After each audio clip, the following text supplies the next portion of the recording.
നമസ്കാരം.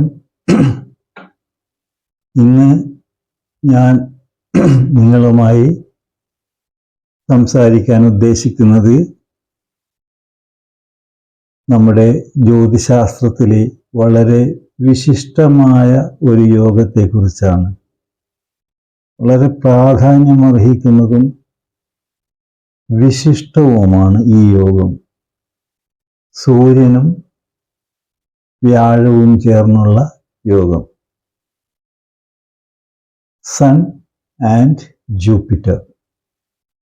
ഈ യോഗത്തിന് ഉള്ള പേര് അത് ജീവാത്മയോഗം എന്നാണ് പറയുന്നത്. ജീവനും ആത്മാവും ചേർന്നുള്ള യോഗം. ജീവൻ എന്ന് പറഞ്ഞാൽ അത് വ്യാഴമാണ്.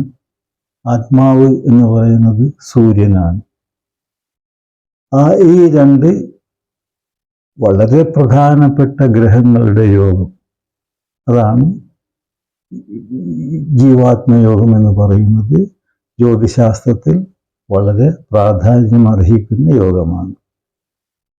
ഇവിടെ നമുക്ക് ഈ യോഗത്തെ പറ്റി കുറച്ച് സംസാരിക്കാം. വ്യാഴവും ചന്ദ്രനും ചേർന്ന് ഒരു വലിയ യോഗമുണ്ട്. അത് ഗജകേസരി യോഗം എന്നാണ് അതിനെ വിശേഷിപ്പിക്കുന്നത്. വളരെ പ്രധാനപ്പെട്ട ഒരു യോഗമാണ്.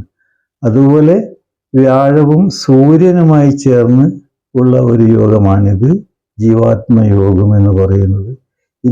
ഇത് ആധ്യാത്മികമാണ്, സ്പിരിച്വലാണ്. ഇതിൻ്റെ മെയിനായിട്ടുള്ള ഒരു സ്വാധീനം വരുന്നത് ഈ യോഗത്തിന്. രാജാവാണ് സൂര്യൻ എന്ന് പറഞ്ഞാൽ, അത് രാജാവാണ്, അച്ഛനാണ്, പ്രപഞ്ചമാണ്. ഈ സൗരയൂഥത്തിൻ്റെ മുഴുവനും നിയന്ത്രണം സൂര്യനിലാണ്. നമ്മൾ ഈ കാണുന്ന സർവ ചരാചരങ്ങളും സൂര്യൻ്റെ കഴിവിലാണ് ജീവിക്കുന്നത്. അപ്പോൾ അത്രയും പ്രധാനപ്പെട്ട ഒരു ഗ്രഹമാണ് സൂര്യൻ. സ്വന്തം ജ്വലിച്ചുകൊണ്ട് നമുക്ക് വേണ്ട ശക്തികൾ പ്രദാനം ചെയ്യുന്നു. അതുകൊണ്ട് നമ്മുടെ ജ്യോതിശാസ്ത്രത്തിൽ നമ്മുടെ ഋഷീശ്വരന്മാർ സൂര്യന് വളരെ വളരെ പ്രാധാന്യം കൊടുത്തുകൊണ്ട് തന്നെ രാജസ്ഥാനമാണ് നൽകിയിരിക്കുന്നത്. രാജാവാണ് സൂര്യൻ. ഈ യോഗമുള്ള ആൾക്കാർക്കെല്ലാം നല്ല ധൈര്യമുണ്ടാകും, ആജ്ഞാശക്തി ഉണ്ടാകും, ബുദ്ധി ഉണ്ടാകും. ധനപരമായ കാര്യത്തിലൊക്കെ വളരെ ഉയർന്ന സ്ഥിതിയിൽ എത്താൻ കഴിയും. അതുപോലെ തന്നെ ആധ്യാത്മികമായ കാര്യങ്ങളിൽ ഇവർ വളരെ ശക്തന്മാരായിരിക്കും. വളരെ പുരോഗമന സ്വഭാവമുള്ള ആൾക്കാരായിരിക്കും. സൂര്യൻ വിദ്യാകാരകൻ കൂടിയാണ്. സൂര്യൻ്റെ വിദ്യയുടെ മേഖലകൾ വ്യത്യസ്തമാണ് എന്ന് മാത്രം. സൂര്യനത് രാജകീയമായിട്ടുള്ള വിദ്യയുടെ ഭാഗങ്ങളാണ് സൂര്യൻ്റേത്. ഒന്ന് ഈ അഡ്മിനിസ്ട്രേറ്റീവ് ലെവലുള്ള വിദ്യാഭ്യാസം, അല്ലെങ്കിൽ നമ്മുടെ സ്പിരിച്വലായിട്ടുള്ള വിദ്യാഭ്യാസം, അല്ലെങ്കിൽ സയൻറ്റിഫിക് ആയിട്ടുള്ള വിദ്യാഭ്യാസം, അല്ലെങ്കിൽ നമ്മുടെ മെഡിക്കലുമായി ബന്ധപ്പെട്ടുള്ള വിദ്യാഭ്യാസം. ഇതൊക്കെ സൂര്യനാണ്. കാരണം സൂര്യൻ ഒരു ജാതകത്തിൽ കർമ്മസ്ഥാനത്ത് 10ാം ഭാവത്തിലൊക്കെ ബലവാനായിട്ട് നിന്നാൽ നമ്മൾ പറയുക ഈ വ്യക്തിക്ക് മെഡിക്കൽ ഫീൽഡ് യോജിച്ചതാണെന്ന് പറയും. അതുപോലെ തന്നെ ഈ യോഗമുള്ള ആൾക്കാർക്ക് ഈ മറ്റുള്ളവരുമായിട്ട് ചർച്ച ചെയ്യാനും ഉപദേശിക്കാനും അങ്ങനെയുള്ള പല കഴിവുകളും ഉണ്ടാകും. അത് സൂര്യൻ്റെ ആ രാജകീയ ശക്തി കൂടി ഒപ്പം വ്യാഴത്തിൻ്റെ ശക്തി കൂടി ചേരുമ്പോൾ അവർ ഉയർന്ന ഈ വിദേശ കാര്യങ്ങളിലൊക്കെ ഇടപെടാനുള്ള യോഗമുള്ള ആൾക്കാരാകും. ഇനി നമുക്ക് സൂര്യനോടൊപ്പം വരുന്ന വ്യാഴത്തെക്കുറിച്ച് സംസാരിക്കാം. വ്യാഴം, സൂര്യൻ ആത്മാകാരകനാണ്, വ്യാഴം ജീവന്റെ കാരകനാണ്. ഈ പ്രപഞ്ചത്തിൽ ജ്യോതിശാസ്ത്രത്തിൽ ഒരുപാട് പ്രാധാന്യം ഋഷീശ്വരന്മാർ വ്യാഴത്തിന് കൊടുത്തിട്ടുണ്ട്. ദേവഗുരുവാണ്, ഉപദേഷ്ടാവാണ്. അസുരന്മാരുമായിട്ടുള്ള എല്ലാ യുദ്ധങ്ങളിലും ദേവന്മാർ വിജയിക്കുന്നത് വ്യാഴത്തിൻ്റെ ശക്തി കൊണ്ടാണ്. വ്യാഴം സ്പിരിച്വലി ആയിട്ടുള്ളൊരു ഗ്രഹമാണ്. ഒപ്പം തന്നെ യുദ്ധമുറകളിലും വ്യാഴം ആദ്യം പിന്നിലല്ല. കാരണം വ്യാഴത്തിൻ്റെ 2 ഹൗസസ് ഉണ്ട്. നമ്മുടെ ഈ കാല പുരുഷന്റെ 9ഉം 12ഉം 12 സ്പിരിച്വലാണ്, 9 ഭാഗ്യസ്ഥാനമാണ്. അത് ഫയർ എലിമെൻ്റാണ് 9ാമത്തേത്, മറ്റത് ആകാശ എലിമെൻ്റാണ്. 2 എലിമെൻറ്റ്സ് ഉണ്ട് വ്യാഴത്തിൻ്റെ നിയന്ത്രണത്തിൽ. അപ്പോൾ ഈ ഫയർ എലിമെൻ്റ് എന്ന് പറഞ്ഞത് അവിടെ യുദ്ധത്തിൻ്റെ തയ്യാറെടുപ്പ് കൂടി വ്യാഴത്തിനുണ്ട്. അതിൽ വ്യാഴം ഒരു കഴിവ് കാണിക്കുന്ന ഗ്രഹം തന്നെയാണ്. വ്യാഴം നമ്മുടെ സ്പേസ് ക്ലീനർ എന്ന ഒരു സവിശേഷത കൂടി വ്യാഴത്തിന് കൊടുത്തിട്ടുണ്ട്. ഋഷീശ്വരന്മാർ പറയുന്നത് 1,00,000 ദോഷങ്ങൾ പരിഹരിക്കുവാൻ കഴിയുന്ന ഒരു ഗ്രഹമാണ് വ്യാഴമെന്നാണ്. അതിൽ തന്നെ നമുക്ക് മനസ്സിലാക്കാൻ കഴിയും വ്യാഴത്തിൻ്റെ പ്രാധാന്യം. വ്യാഴം യഥാർത്ഥത്തിൽ ഒരു മിനി സൂര്യനാണ്. സൂര്യൻ്റെ കഴിവുകൾ പലതും വ്യാഴത്തിനുമുണ്ട്. ഈ പ്രപഞ്ചത്തിൽ നമ്മുടെ ഭൂമിയെയും ശുക്രനെയും ബുധനെയും ഒക്കെ സംരക്ഷിക്കുന്നത് വ്യാഴമാണ്. കാരണം പലതരത്തിലുള്ള ഉൽക്കകങ്ങൾ ഭൂമിയിലേക്ക് വരുന്നത് തടയുന്നതും അവ ഇല്ലാതാക്കുന്നതും വ്യാഴമാണ്. ഒരുപാട് നമ്മളറിയാതെ നമ്മളെ സേവിക്കുന്നുണ്ട് ഈ വ്യാഴം.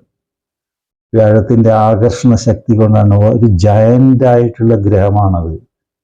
അപ്പോൾ വ്യാഴത്തിന് അത്ര പല കഴിവുകളുമുള്ള ഒരു ഗ്രഹമാണ്. അത് ഋഷീശ്വരന്മാർ മനസ്സിലാക്കിക്കൊണ്ട് തന്നെയാണ് സൂര്യന് തുല്യമായ സ്ഥാനം, അല്ലെങ്കിൽ വ്യാഴത്തിന് കുറച്ചുകൂടി പ്രാധാന്യം കൊടുത്ത് ജ്യോതിശാസ്ത്രത്തിൽ വ്യാഴത്തിന് കൂടുതൽ പ്രാധാന്യം കൊടുക്കുന്നുണ്ട്. അത് ഇത്തരം കാര്യങ്ങൾ കൊണ്ടാണ്. നമ്മുടെ ഒരുപാട് കാര്യങ്ങളിൽ നമ്മളെ രക്ഷിക്കുന്ന ഒരു ഗ്രഹമായത് കൊണ്ടാണ്. അപ്പോൾ ഈ 2 ഗ്രഹങ്ങളും ചേർന്നിട്ടുള്ള ഒരു യോഗമാണ് ഈ ജീവാത്മയോഗം എന്ന് പറയുന്നത്. ഇത് പ്രധാനമായിട്ടും പറയുകയാണെങ്കിൽ ഒരു പൗരോഹിത്യ സ്വഭാവമുള്ള യോഗമാണ്. എന്നാൽ നമ്മുടെ പണ്ടൊക്കെ നമ്മൾ ചെയ്യുന്ന യാഗങ്ങളൊക്കെ, അതിൻ്റെയൊക്കെ കാർമ്മികത്വം, അതൊക്കെ ഈ യോഗമുള്ളവർക്ക് യോജിച്ചതാണ്. ഒപ്പം തന്നെ ഈ യോഗമുള്ള ആൾക്കാർ, ഇത് ആധ്യാത്മികതയുടെ യോഗമാണ്. നമ്മൾ സ്പിരിച്വലി ഡെവലപ്പ് ചെയ്യുന്ന ഒരു യോഗം. കാര്യങ്ങളെല്ലാം ഒരു യഥാർത്ഥ അർത്ഥത്തിൽ എല്ലാം മനസ്സിലാക്കിക്കൊണ്ടുള്ള ഉയർച്ചയാണ് ഈ യോഗത്തിനുള്ളത്. ഈ യോഗമുള്ള ആൾക്കാർ കഴിഞ്ഞ ജന്മത്തിൽ നല്ല എന്തൊക്കെയോ പുണ്യങ്ങൾ ചെയ്ത ആൾക്കാരായിരിക്കുമെന്നാണ് പൊതുവെ വിശ്വസിക്കുന്നത്. അല്ലെങ്കിൽ ഈ കുടുംബത്തിന്, ഈ യോഗമുള്ള ആൾക്കാരുടെ കുടുംബത്തിന് തന്നെ ഒരു യോഗ്യത നമ്മൾ കാണുന്നുണ്ട്. അതാണ് ഈ യോഗത്തിൻ്റെ ഒരു പ്രത്യേകത. സ്പിരിച്വലാണ്, എന്നാൽ ഈ യോഗത്തിൽ ബിസിനസ്സും പറയുന്നുണ്ട്.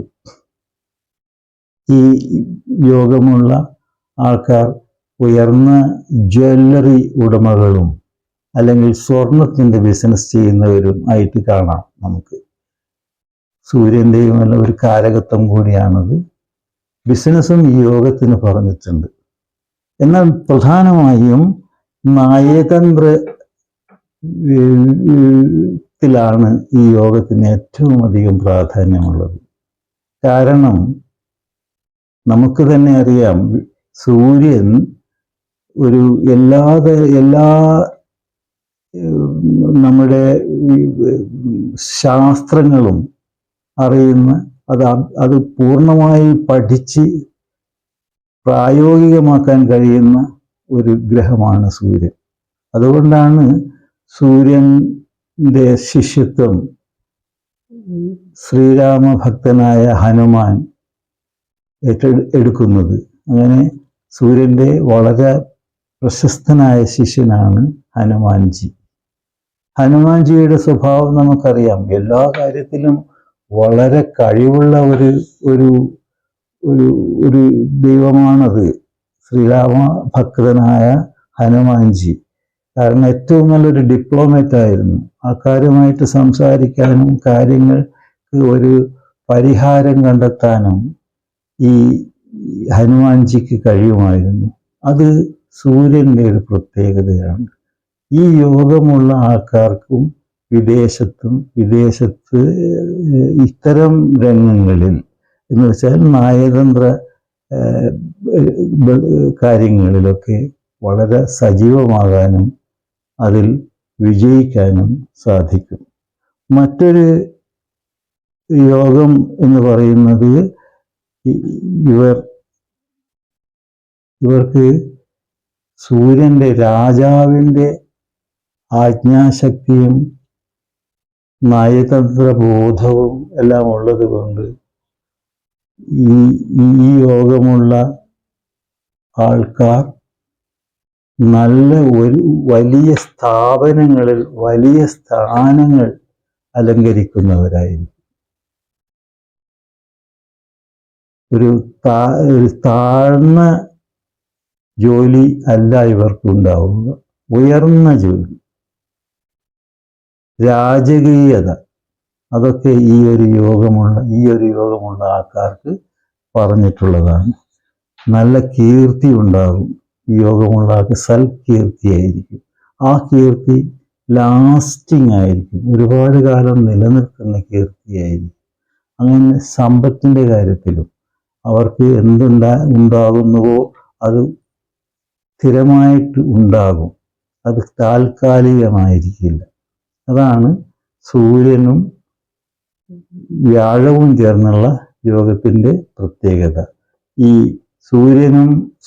വ്യാഴവും ചന്ദ്രനും ചേർന്നിട്ടുള്ള ഗജകേസരി യോഗത്തിൻ്റെ ഫലങ്ങൾ ഒരുപാട് കാലം നിലനിൽക്കണമെന്നില്ല. നമ്മൾ ആ ഡിഫറൻസ് മനസ്സിലാക്കണം. ഒന്ന് ചന്ദ്രൻ്റെ സ്വാധീനമാണ്, മറ്റൊന്ന് സൂര്യൻ്റെ സ്വാധീനമാണ്. സൂര്യൻ എന്നും അത്രയും പ്രതാപമുള്ള ഒരു ഗ്രഹമാണ്. നമ്മുടെ ഒരുപാട് കാര്യങ്ങളിൽ ഇടപെടുന്ന ഒരു ഗ്രഹമാണ്. ഒരുപാട് നമ്മൾ ആശ്രയിക്കുന്ന ഒരു ദൈവമാണ് സൂര്യൻ. സൂര്യൻ്റെ പ്രകാശം അതാണല്ലോ നമ്മുടെ ഈ ലോകത്തിൻ്റെ നിലനിൽപ്പ്. അതുകൊണ്ട് തന്നെയാണ് ഈ യോഗമുള്ള ആൾക്കാർക്ക് ഈ ഫോറസ്ട്രി ഡിപ്പാർട്ട്മെൻറ്റിലൊക്കെ നല്ല ജോലികൾ കിട്ടാനും ആ ഡിപ്പാർട്ട്മെൻറ്റിൽ ജോലി ചെയ്യാനും സാധിക്കും. അവർക്കതിൽ താല്പര്യമുണ്ടാകും. അങ്ങനെ ജോലി ചെയ്താൽ അതിൽ വിജയവും ഉണ്ടാകും. മറ്റൊരു കാര്യം, ഈ വലിയ സ്ഥാപനങ്ങളിൽ ജോലി ചെയ്യാൻ സാധ്യതയുള്ള ഈ യോഗക്കാർ പ്രത്യേകമായി ശ്രദ്ധിക്കേണ്ട ഒരു കാര്യം, ഇവരുടെ സൽപ്പേര് നിലനിർത്താൻ അല്ലെങ്കിൽ ഇവർക്കുണ്ടാകുന്ന യോഗങ്ങൾ, സൗകര്യങ്ങൾ, സൗഭാഗ്യങ്ങൾ നിലനിർത്താൻ ഇവർ ചെയ്യേണ്ട ചെറിയ ചില്ലറ കാര്യങ്ങളുണ്ട്. കാരണം ഈ യോഗത്തിന് ചെറിയ ഒരു ദോഷവശമുണ്ട്. സൂര്യൻ്റെ തന്നെ കാരണത്തിൽ വരുന്ന ഒരു ദോഷമാണത്. അത് ഈഗോ കൊണ്ടുണ്ടാകുന്ന ദോഷങ്ങളാണ്. അപ്പോൾ അത്തരം ദോഷങ്ങൾ ഇല്ലാതിരിക്കാൻ നമ്മൾ എപ്പോഴും ശ്രമിച്ചുകൊണ്ടിരിക്കണം. നമ്മൾ ചെയ്യുന്ന വലിയ ജോലികളിൽ നിന്നും കിട്ടുന്ന സമ്പാദ്യത്തിൻ്റെ 1% നമ്മൾ ഈ യോഗമുള്ളവർ പ്രത്യേകിച്ചും പാവങ്ങൾക്ക് ഡിസ്ട്രിബ്യൂട്ട് ചെയ്യണം. അത് ഇവർക്ക് ഏറ്റവും നല്ലതായിരിക്കും. ഈ യോഗത്തിൻ്റെ ഒരു പ്രത്യേകതയാണ്. കാരണം ഈ യോഗത്തിന് ഈഗോ എന്നുള്ളൊരു ദോഷത്തിനുള്ളൊരു പരിഹാരമാണത്. സൂര്യനും വ്യാഴവും ചേർന്ന് നിൽക്കുന്ന യോഗമുള്ള വ്യക്തികൾക്ക് കല്യാണ കാര്യത്തിലും ചെറിയ ബുദ്ധിമുട്ടുകൾ അനുഭവിക്കും. കാരണം കല്യാണം എന്നുള്ളത് ഒരു വളരെ പ്രാധാന്യമർഹിക്കുന്ന ഒരു മേഖലയായിട്ട് ഈ യോഗക്കാർ കാണുകയില്ല. കാരണം അവർ സ്പിരിച്വലായിട്ടാണ് കൂടുതൽ ബന്ധപ്പെടുക. അവർക്ക് കർമ്മ രംഗങ്ങളിലായിരിക്കും അവർ സജീവമാവുക. കല്യാണം അവർക്കൊരു സെക്കൻഡറിയാണ്. അതുകൊണ്ട് കല്യാണം കഴിക്കില്ല എന്നല്ല, അവർ കല്യാണം കഴിക്കും. എന്നാലും ഈ ഈഗോ ക്ലേഷ് അവരെ കല്യാണ കാര്യത്തിൽ ബുദ്ധിമുട്ടിക്കുന്നു. എപ്പോഴും ശ്രദ്ധിക്കേണ്ട മറ്റൊരു കാര്യമാണ്. പിന്നെ ഇവർക്ക് യോജിച്ച ഫീൽഡുകൾ പറഞ്ഞാൽ അത് പട്ടാളം, പോലീസ്. കാരണം നിയമപാലനം അല്ലെങ്കിൽ ജുഡീഷ്യറി അതൊക്കെ ഇവർക്ക് വളരെ നല്ലതാണ്. അത് കാരണം അതിൽ ഇവർ വിജയിക്കും. കാരണം ഇവരുടെ ഇൻഹറൻ്റ് ആയിട്ടുള്ള ക്വാളിറ്റി നിയമപാലനങ്ങളും ഭരണവും അഡ്മിനിസ്ട്രേഷനും ഒക്കെയാണ്. അപ്പോൾ അത്തരം ഫീൽഡുകളിലായിരിക്കും ഇവർ എപ്പോഴും ശ്രദ്ധ കേന്ദ്രീകരിക്കേണ്ടത്. വിദ്യാകാരകനായ സൂര്യൻ്റെ വിദ്യ എന്ന് പറയുന്നത് മേഖലകൾ ഞാൻ ഓൾറെഡി പറഞ്ഞു. ഇവർക്ക് ഏറ്റവും അനുയോജ്യമായ മറ്റൊരു മേഖലയാണ് മെഡിക്കൽ ഫീൽഡ്. ആ ഒരു രംഗത്തും ഇവർക്ക് വളരെ സജീവമാകാം. ഈ പറയുന്ന രംഗങ്ങളെല്ലാം തന്നെ ചെറിയ തോതിൽ ബിസിനസ്സുമായി ബന്ധപ്പെട്ട് ചെയ്യുന്നതും ദോഷമായി ഭവിക്കുകയില്ല. കാരണം ബിസിനസ്സും ഈ യോഗത്തിന് പറഞ്ഞിട്ടുള്ളതാണ്. ശ്രദ്ധിക്കേണ്ട കാര്യം ഈ ഈഗോ മാത്രമാണ് ഈ യോഗത്തിൻ്റെ ഒരു ദോഷഭാഗം. അതിനുള്ള പരിഹാരങ്ങൾ നമ്മൾ എപ്പോഴും കണ്ടെത്തണം. നമ്മൾ സൂര്യനും വ്യാഴവും ചേർന്നുള്ള യോഗങ്ങളെപ്പറ്റി പറയുമ്പോൾ അത് ഏറ്റവും അധികം ശ്രദ്ധിക്കേണ്ട കാര്യം ഇവിടെ വ്യാഴത്തിന് കമ്പസ്റ്റൻ അല്ലെങ്കിൽ റെട്രോഗ്രേഡ് ഇങ്ങനെയുള്ള ചില അവസ്ഥകൾ വരാൻ സാധ്യതയുണ്ട്. അങ്ങനെ വരുമ്പോൾ വ്യാഴത്തിൻ്റെ സ്വഭാവങ്ങൾക്ക് വ്യതിയാനങ്ങൾ ഉണ്ടാകും. അത് നമ്മളെപ്പോഴും കണക്കിലെടുക്കണം. അങ്ങനെയുള്ള വ്യതിയാനങ്ങൾ വരുമ്പോൾ അതിനനുസരിച്ച് നമ്മുടെ സ്വഭാവങ്ങളും നമ്മുടെ കർമ്മങ്ങളും മാറ്റിയെടുക്കണം. അതിന് ഏറ്റവും നല്ലത് നമ്മൾ ഈ ഗായത്രി മന്ത്രമൊക്കെ ഉരുവിടുന്നത് ഈ യോഗക്കാർക്ക് ഏറ്റവും നല്ലതാണ്. അതുപോലെ തന്നെ സൂര്യ മന്ത്രം, ആദിത്യ ഹൃദയ മന്ത്രം ഉരുവിടുക, രാവിലെ എഴുന്നേൽക്കുക, എക്സസൈസുകൾ ചെയ്യുക, ഒപ്പം തന്നെ രാത്രി ഭക്ഷണം ഒഴിവാക്കി സൂര്യാസ്തമനത്തിന് മുമ്പ് ഭക്ഷണം കഴിക്കുക. ഇതൊക്കെ ഈ യോഗമുള്ള ആൾക്കാർക്ക് ദോഷങ്ങൾ, വ്യാഴത്തിനൊക്കെ ദോഷമുണ്ടെങ്കിൽ ഇത് ചെയ്താൽ അതിനൊരു പരിഹാരമാകും. കൂടാതെ ഈ വിദ്യാഭ്യാസ സ്ഥാപനങ്ങൾ അത് പറ്റുമെങ്കിൽ പാവപ്പെട്ട ആൾക്കാർക്കൊക്കെ വിദ്യാഭ്യാസം കൊടുക്കുന്ന സ്ഥാപനങ്ങളൊക്കെ നമ്മൾ നടത്തുകയോ അല്ലെങ്കിൽ അത്തരം സ്ഥാപനങ്ങളിൽ നമ്മൾ സഹായങ്ങൾ കൊടുക്കുകയോ ചെയ്യുന്നതും ദോഷഫലങ്ങൾ ഇല്ലാതാക്കാൻ ഏറ്റവും അനുയോജ്യമായിരിക്കും. പിന്നെ നമ്മളെപ്പോഴും ഈ സൂര്യൻ്റെ ഈ യോഗത്തിൻ്റെ അഫ്ലിക്ഷൻസ് ഒക്കെ ഉണ്ടെങ്കിൽ ലിവർ സംബന്ധമായ രോഗങ്ങളൊക്കെ ചെറുതായിട്ട് വരാൻ സാധ്യതയുണ്ട്. ഒപ്പം തന്നെ ശരീരം കൂടുതലായിട്ട് പുഷ്ടിപ്പെടുന്ന ഒരു സ്വഭാവം കാണാം. അതുപോലെ തന്നെ പല കാര്യങ്ങളും തീരുമാനങ്ങളൊക്കെ തെറ്റിപ്പോകാനൊക്കെയുള്ള സാധ്യതകളുണ്ടാവും. അതിനൊക്കെ ഉള്ള പരിഹാരമാണ് ഞാൻ പറഞ്ഞ ഗായത്രി മന്ത്രം ഉരുവിടലും സൂര്യ സൂര്യനെ പ്രീതിപ്പെടുത്തുന്ന സൂര്യൻ്റെ അമ്പലങ്ങളിലൊക്കെ പോകുന്നതും പ്രാർത്ഥിക്കുന്നതും ഹനുമാൻജിയെ പ്രാർത്ഥിക്കുന്നതും ഒക്കെ ഈ യോഗക്കാർക്ക് വളരെ നല്ലതാണ്. കൂടുതലായി ഞാൻ പറയുന്നില്ല. തൽക്കാലം ഇത്രമാത്രം. ബൈ.